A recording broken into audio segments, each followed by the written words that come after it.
Joining us now, Democratic member of the House Oversight Committee, Jared Moskowitz of Florida. Congressman, good to have you with us. You were in Israel a couple of weeks ago. You've been a strong supporter of Israel. You put up legislation on the floor that said we need to vote up or down. Do you agree that Israel has a right to exist? Talk to us about what we're seeing right now in Israel, given your experience having been over there, talking to the leadership, these pauses that are allowing some of the hostages to be released, with many more, too many still there. Is this the way forward, just extending the pauses until you can get as many people back as possible? Yeah, and thanks for the question. That's exactly right.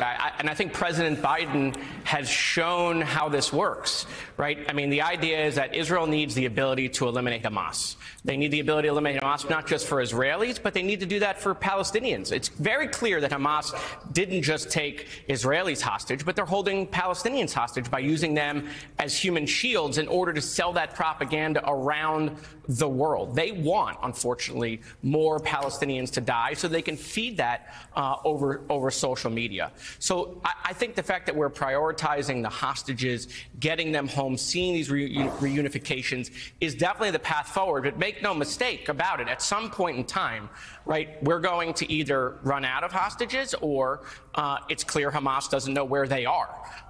And we're going to go back to how this started, because Gaza cannot continue with Hamas in control.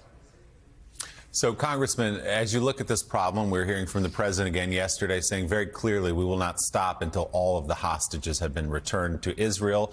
On the other hand, he has issued warnings, mostly private, but some publicly now, to say to Israel, be careful with the way you prosecute the war. And he said, the president, don't give Hamas what it wants, which is scenes of civilians being killed by Israeli bombs.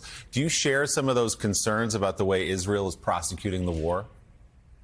Well, I agree that Israel has lost the information war, but some of that has nothing to do with how Israel is prosecuting the war. It has to do with that there's a double standard when it comes to Israel. And Hamas has built a propaganda machine. I mean, if you look at the algorithms with China and Russia, I mean, it's just clear that, unfortunately, Israel's enemies and the United States' enemies is feeding this stuff to our kids. You see these people ripping down posters in cities all across America of the hostages. And what you hear them say is these people are not real, right? Because the information that they've been fed is that the hostage thing is false.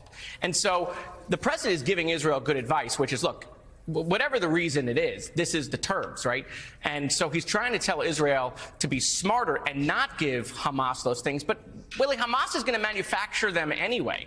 I mean, we saw images of people being released from prison yesterday from Israel, people who had committed crimes. They got released from prison. They were totally fine. And then all of a sudden they get over to Gaza and there's videos of them all bandaged, okay, that their arms were broken, that they were tortured. It's all fake.